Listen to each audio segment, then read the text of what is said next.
Hello দর্শক, আশা করি সকলে ভালো আছেন।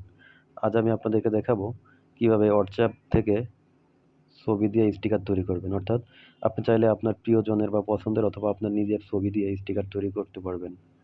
তো তার জন্য ১ম এ আপনাকে WhatsApp এ SMS এর মাধ্যমে একটি ছবি সিলেক্ট করতে হবে। অর্থাৎ আপনি যদি আপনার প্রিয়জনকে দিতে চান, তাহলে তার একটা ছবি আপনি তাকেই সেন্ড করবেন। এরপরে সেন্ড হয়ে যাওয়ার পরে ছবির উপরে ক্লিক করবেন। এরপরে উপরে ডান পাশে 3 ডট মেনু দেখতে পাবেন। ওইখানে ক্লিক করার পরে দেখবেন আ ক্রিয়েট স্টিকার নামে একটি অপশন আছে।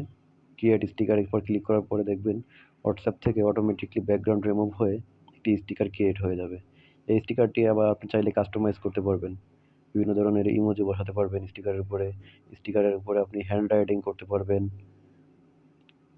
স্টিকারের উপরে আপনি আপনার পছন্দমতো টেক্সট লিখতে পারবেন। এভাবে করে আপনি ছবি ছবি থেকে স্টিকার তৈরি করে আপনার প্রিয়জনকে উপহার দিতে পারেন। ধন্যবাদ এতক্ষণ সাথে থাকার জন্য। আসসালামু আলাইকুম।